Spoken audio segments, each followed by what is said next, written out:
The first thing that we need to do is to open a browser.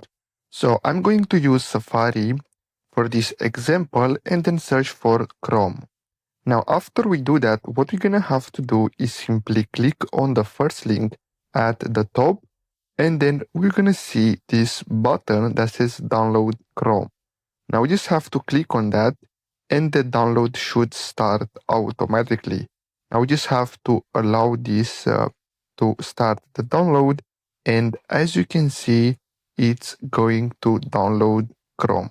So after we finish, we just have to double click on this file to open it.